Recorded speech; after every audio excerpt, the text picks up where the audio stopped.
Brexit means Brexit. An exit from Brexit. No more Mr. Nice Guy. Seamus, I'm not sure this is a great idea, is it?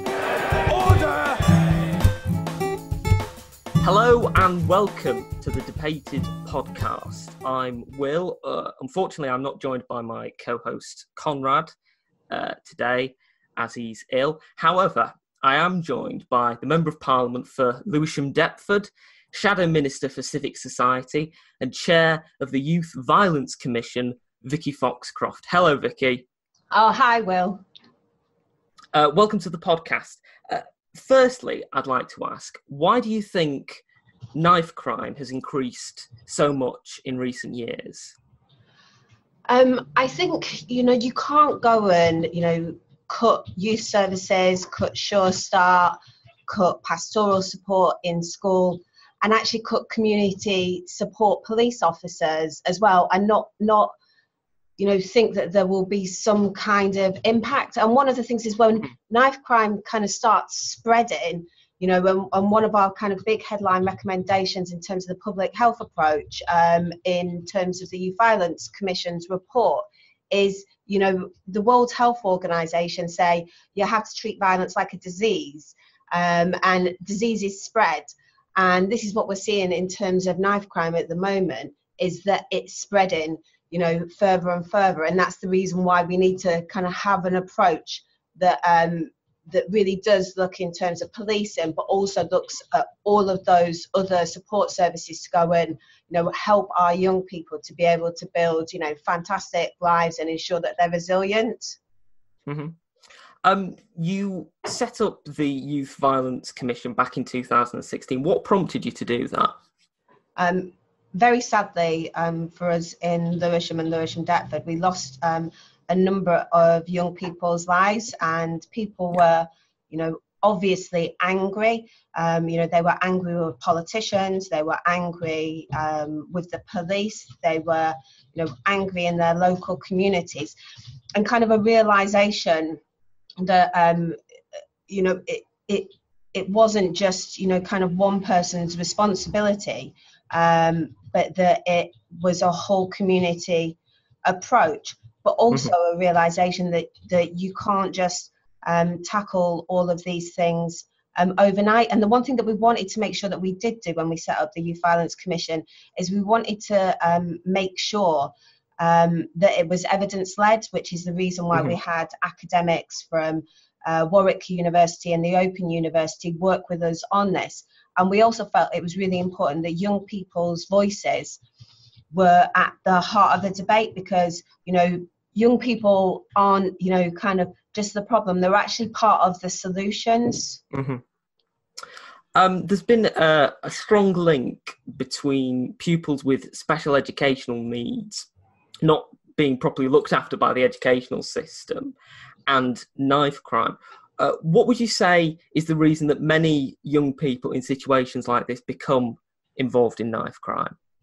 I don't know if you saw the Children's Commissioner's report that was out, I think it was yesterday, which is really interesting and really kind of drove down in terms of those links. But a part of it is making sure that kids go and get the support that they need. There's a large number of kids with special educational needs that aren't receiving the care packages that they should be, and that's because there's been cuts in terms of resources. So schools are struggling to be able to go and get them that support that they require. Do you think that part of the reason that we have seen such a rise in knife crime is to do, because the media have obviously been criticised regarding this, do you think that the role of knives in the media plays a part at all in the rise of knife crime, or do you think that they're separate issues? No, I mean, I think quite often that the media report, very, in a very sensationalized way around the issue. And, young people tell me all of the time, they want to see, images of them, messages about them that talk about how wonderful our young people are, And yet in the media, all we're going and seeing is images, of young people, stabbing each other, carrying knives and so forth. And then that's, kind of reinforcing that that's what the norm is for them, rather than the norm being, that actually there are future doctors, our future politicians, our future engineers, or whatever wonderful thing it is that they want to go and do with their lives. Mm-hmm. Now, a lot of people, including Boris Johnson, have advocated for stop and search as a way of combating knife crime.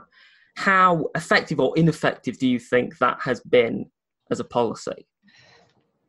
I think if stop and search is done in the right way, then it's absolutely fine. So in Lewisham, all of our police have gone and got body cameras, and they have been really important in terms of stop and search in, one, giving the police the confidence to go about doing it, but two, giving other people, the confidence that actually it's appropriate. And I think the thing with stop and search as well is that it needs to be intelligence-led. And one of our problems at the moment is if we don't have more community police officers on our street, where are we going and getting that evidence from?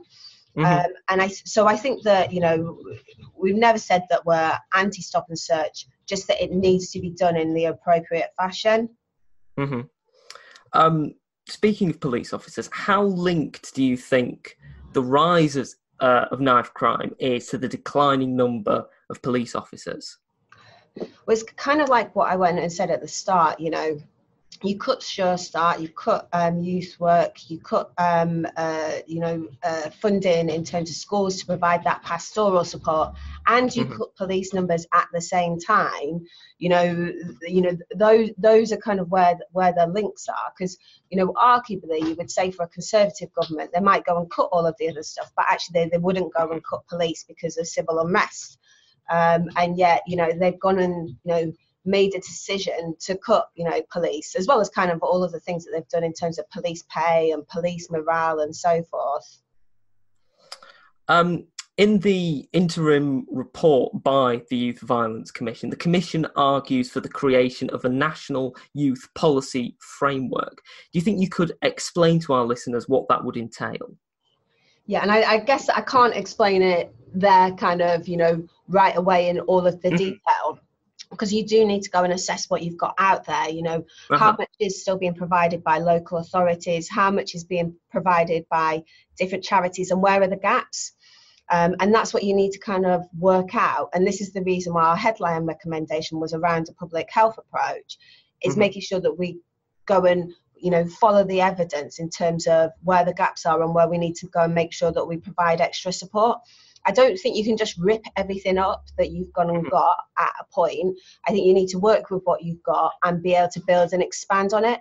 And if I kind of touch on like the National Citizenship Service, of which, at times I've been, semi-critical that it's only a 2-week programme for young people. I know in other areas, sometimes they do longer programmes, but certainly in terms of Lewisham, that's what it is. But there are parts of that, that we could go and use and expand on to make sure that our young people have gone and got access to, world-class youth facilities. And I think one of the other things that's quite important with youth work is actually listening to young people about what they, want. And I think sometimes we'd be quite surprised when we go and do that. When I speak to young people, the kind of things that they say to me that they want are life skills.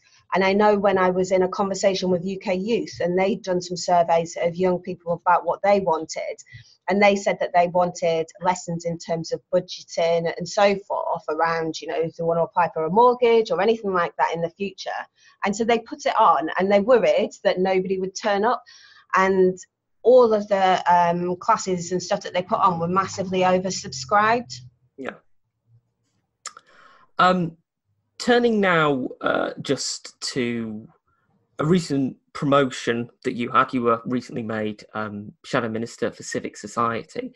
As a member of the Shadow Culture team, what are your views on ticket tout box? I mean, I think that's really, it's not it's not the way that the industry wants, their tickets to be sold. People get excited when, a certain concert is put on. And, I know that the artists in the industry want to make sure that people are able to get their tickets at the prices that they're advertised at, and not that other people are,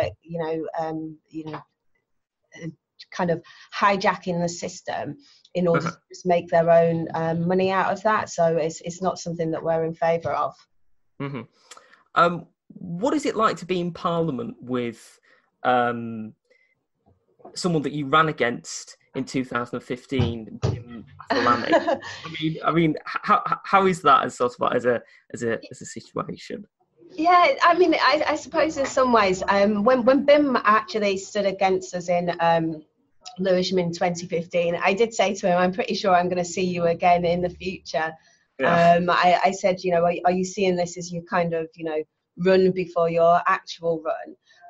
Me and Bim are, the other thing that I did say to him as well is that he went and did a lot of hustings with us with a lot of disability charities, a lot of issues. We've gone and got a big university here.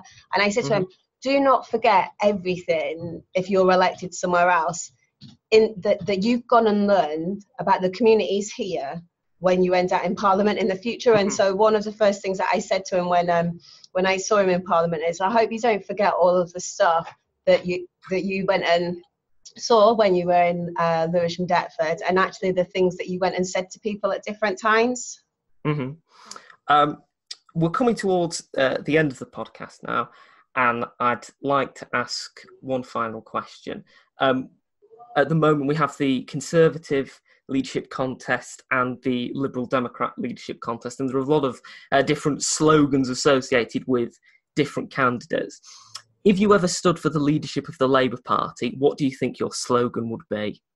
Oh my gosh, I most definitely will never be standing for the leadership of the Labour Party. And I know a lot of people say that and then turn around and regret it in the future, but I can absolutely assure you that I don't have any aspirations to be doing that. I want to, do as good a job as I can do in the new role that I've gone and got. And I want to be the best MP that I can be for Lewisham Deptford. Well, Vicky Foxcroft, thank you very much. Cheers. Thank you for listening to the podcast. Don't forget that you can subscribe to us on iTunes. Make sure to rate the series on iTunes as well. You can contact us at thedebatedpodcast@gmail.com. Follow us on Twitter @debatedpodcast and like us on Facebook, Debated Podcast.